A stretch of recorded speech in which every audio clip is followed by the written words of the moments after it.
నుంచి చంద్రుడి వైపు నాసా మరోసారి అడుగులు వేస్తోంది.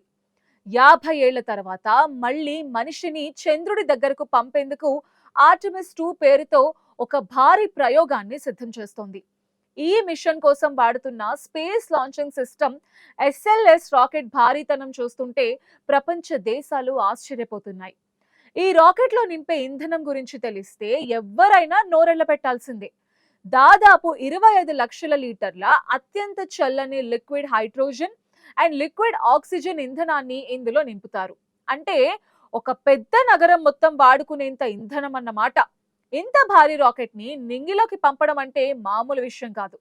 అందుకే నాసా ఏ మాత్రం తొందరపడకుండా ప్రతి చిన్న విషయాన్ని చాలా జాగ్రత్తగా అబ్జర్వ్ చేస్తోంది. అన్నీ ఓకే అనుకుంటే, అనుకున్నది అనుకున్నట్టుగా జరిగితే ఫ్లోరిడాలోని కెనడీ స్పేస్ సెంటర్ నుంచి మార్చ్ నెలలో ఈ రాకెట్ ప్రయోగం జరగనుంది. ఈ రాకెట్ పవర్ ఎంత ఉంటుందంటే భూమి ఆకర్షణ శక్తిని దాటుకుని వెళ్ళడానికి ఇది కొన్ని లక్షల కిలోల బరువుని మోసుకువెళ్తుంది. దీనికోసం వాడే బూస్టర్ రాకెట్స్ చాలా పొడవుగా ఉంటాయి. అపోలో మిషన్స్ తర్వాత మళ్ళీ ఇంత భారీ ప్రయత్నం ఎప్పుడూ జరగలేదు. అయితే ఇంత టెక్నాలజీ ఉన్నా కూడా నాసా ఈసారి చాలా నెమ్మదిగా వెళ్తోంది. దీనికి కారణం ఆర్థిక ఇబ్బందులా లేక భద్రతాపరమైన కారణాలా అనేది ఎవ్వరికీ అర్థం కావడం లేదు. అయినా సరే ఈసారి చంద్రుడి అవతల వైపు శాశ్వత స్థావరం ఏర్పాటు చేయాలని నాసా పట్టుదలగా ఉంది. అందుకే ఈ ప్రయత్నం చాలా ఖరీదైందని సైన్స్ నిపుణులు చెప్తున్నారు. ఈ రాకెట్ ప్రయోగం కోసం వాడే లాంచ్ ప్యాడ్ 39B దగ్గర ఇప్పుడు సందడి నెలకొంది. చంద్రమండల యాత్ర కోసం సిద్ధం చేసిన ఈ అతి భారీ రాకెట్ ని చూస్తుంటే మానవ మేధస్సు ఎంతటి అద్భుతాలు చేయగలదో అర్థమవుతోంది. 10 రోజుల పాటు సాగే ఈ ప్రయాణం కోసం ప్రపంచ వ్యాప్తంగా జనం ఆసక్తిగా ఎదురుచూస్తున్నారు. ఆర్టెమిస్ 2 మిషన్ లో భాగంగా 4 ధైర్యవంతులు చంద్రుడి చుట్టూ ప్రయాణం చేయబోతున్నారు. వీరిలో 3 అమెరికన్స్ కాగా ఒకరు కెనడాకు చెందిన వ్యక్తి. Reid Wiseman, Victor Glover, Christina Koch తో పాటు జెరెమీ హాన్సన్ ఈ చారిత్రక యాత్రలో పాల్గొంటున్నారు. అయితే ఈ ప్రయోగానికి కొన్ని రోజుల ముందే ఈ 4 ఆస్ట్రోనాట్స్ ని క్వారంటైన్ లో ఉంచారు. దీనికి ఒక ముఖ్యమైన కారణం ఉంది. అంతరిక్షంలో మనుషులు ఉండే చోట వైద్య సదుపాయాలు చాలా తక్కువగా ఉంటాయి. ఒకవేళ ప్రయోగానికి ముందే వీరికి ఏదైనా వైరస్ సోకితే అది మొత్తం మిషన్ నే ప్రమాదంలో పడేస్తుంది. భూమి మీద మనకి వచ్చే మామూలు జలుబు లేదా చిన్న ఇన్ఫెక్షన్ కూడా అంతరిక్షంలో చాలా భయంకరంగా మారుతుంది. అందుకే అత్యంత కట్టుదిట్టమైన ప్రాంతంలో వైద్య నిపుణుల పర్యవేక్షణలో వీరిని బయట ప్రపంచానికి దూరంగా ఉంచారు. ఈ టైంలో వారు తమ కుటుంబ సభ్యులను కూడా కలవడానికి వీలుండదు. పబ్లిక్ లోకి వెళ్ళటం లేదా అనవసరమైన వ్యక్తులతో మాట్లాడడం వంటివి పూర్తిగా నిషేధించారు. అంతర్జాతీయ అంతరిక్ష కేంద్రంలో గతంలో ఒకరికి అనారోగ్యం వస్తే అర్జెంటుగా భూమి మీదకి తీసుకురావాల్సి వచ్చింది. అది అత్యంత భారీ ఖర్చుతో కూడుకుంది. తిరిగి అలాంటి సిచ్యువేషన్ మళ్ళీ రాకూడదని నాసా ఈ జాగ్రత్తలు తీసుకుంటోంది. క్వారంటైన్ అంటే కేవలం ఒంటరిగా ఉండటం మాత్రమే కాదు. ఆ టైంలో ఆస్ట్రోనాట్స్ తమకు కేటాయించిన పనులను మళ్ళీ మళ్ళీ ప్రాక్టీస్ చేస్తారు. టెక్నికల్ అంశాల మీద పూర్తి అవగాహన పెంచుకుంటారు. 10 రోజుల పాటు సాగే ఈ ప్రయాణంలో వారు ఎలాంటి ఒత్తిడి లేకుండా ఉండడానికి ఈ టైం వారికి చాలా యూజ్ అవుతుంది. నాసా మెడికల్ టీమ్స్ ప్రతిరోజు వీరి ఆరోగ్యాన్ని చెక్ చేస్తూ ఉంటాయి. ఎక్కడ చిన్న లోపం ఉన్నా కూడా ప్రయోగాన్ని వాయిదా వేసే ఛాన్స్ ఉంటుంది. అందుకే ఆస్ట్రోనాట్స్ హెల్త్ పట్ల ఈ మిషన్ లో అత్యంత కీలకమైన అంశం కూడా అని నాసా శాస్త్రవేత్తలు చెప్తున్నారు.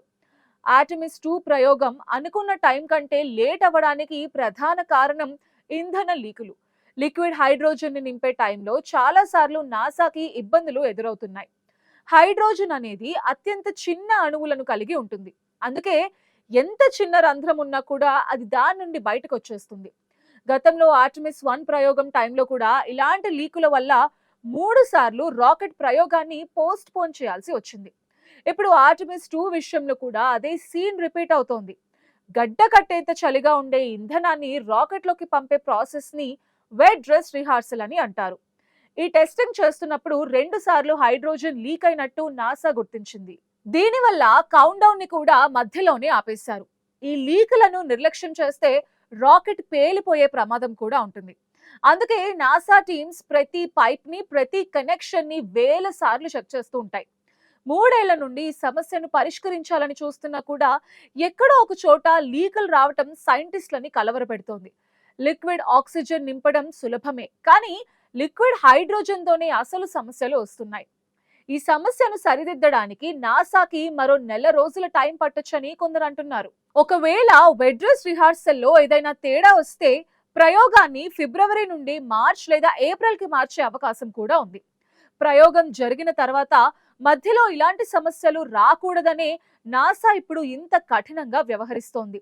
లారీ గ్లేజ్ అనే నాసా అధికారి ఇదే విషయాన్ని చెప్పారు. ఆర్టెమిస్ 1 నుండి మేము చాలా పాఠాలు నేర్చుకున్నాం, అందుకే ఈసారి ఆర్టెమిస్ 2 విషయంలో పొరపాట్లకు తావు లేకుండా చూస్తున్నామని ఆమె తెలిపారు. అమెరికా 50 ఏళ్ల కిందటే అపోలో మిషన్స్ ద్వారా చంద్రుడి మీదకి వెళ్ళింది. అప్పుడు 6 సార్లు చంద్రుడిపై కాలు మోపిన చరిత్ర నాసాకి ఉంది. కానీ ఇప్పుడు అంతకంటే 1000 రెట్లు ఎక్కువ టెక్నాలజీ ఉన్న చంద్రుడి దగ్గరికి వెళ్ళడానికి ఎందుకు ఇంత కష్టపడుతున్నారు అనేది పెద్ద క్వశ్చన్ గా మారింది. దీనికి సమాధానం ఒక్కటే. అప్పట్లో చంద్రుడి దగ్గరికి వెళ్ళి ఫొటోస్ దిగి రావడం మాత్రమే లక్ష్యంగా ఉండేది. కానీ ఇప్పుడు చంద్రుడి మీద ఒక ఊరిని కట్టాలని నాసా ప్లాన్ చేస్తోంది. చంద్రుడి అవతల వైపు, అంటే ఎప్పుడు వెలుతురు ఉండని ప్రాంతంలో శాశ్వత స్థావరం ఏర్పాటు చేయాలని చూస్తోంది. దీనికోసం పంపే ఓరియన్ స్పేస్ క్రాఫ్ట్ లో లైఫ్ సపోర్ట్ సిస్టమ్స్ చాలా అడ్వాన్స్డ్ గా ఉన్నాయి. మనుషులు చంద్రుడి దాకా వెళ్ళి మళ్ళీ సురక్షితంగా వెనక్కి రావడం అనేది ఒక పెద్ద ఛాలెంజ్. చంద్రుడి మీద గాలి ఉండదు, రేడియేషన్ చాలా ఎక్కువగా ఉంటుంది. ఇలాంటి సిచ్యువేషన్స్ నుండి ఆస్ట్రోనాట్స్ ని కాపాడడానికి నాసా కోట్లాది డాలర్స్ ని ఖర్చు చేస్తోంది. ఆర్టెమిస్ 2 విజయవంతం అయితేనే ఆర్టెమిస్ 3 ద్వారా చంద్రుడి ఉపరితలం మీద మళ్ళీ మనిషి అడుగు పెడతాడు. ఈసారి వెళ్లే వారిలో ఒక మహిళా ఆస్ట్రోనాట్ కూడా ఉండటం విశేషం. 1972 తర్వాత మళ్ళీ ఇప్పటిదాకా ఎవ్వరూ చంద్రుడి మీదకి వెళ్ళలేదు. ఈ గ్యాప్ రావడం వల్ల పాత టెక్నాలజీ అంతా కనుమరుగైపోయింది. ఇప్పుడు మళ్ళీ ఫస్ట్ నుండి అన్ని తయారు చేసుకోవాల్సి వస్తోంది. అందుకే ఈ ప్రయోగాన్ని నాసా ఒక ప్రతిష్టాత్మక విషయంగా తీసుకుంది. ఆర్థిక ఇబ్బందులు ఉన్నప్పటికీ భవిష్యత్తులో అంగారక గ్రహం మీదకు వెళ్ళడానికి చంద్రుడి ప్రయోగమే కీలకమని సైంటిస్టులు చెప్తున్నారు. ఈసారి చంద్రమండల యాత్ర కేవలం ఒక పర్యటన కాదు, అది మానవ చరిత్రలోనే ఒక గొప్ప మలుపు కాబోతోంది. నాసా ఆర్టెమిస్ 2 రాకెట్ నింగిలోకి ఎగిరే సమయం కోసం ప్రపంచమంతా ఆశగా ఎదురుచూస్తోంది.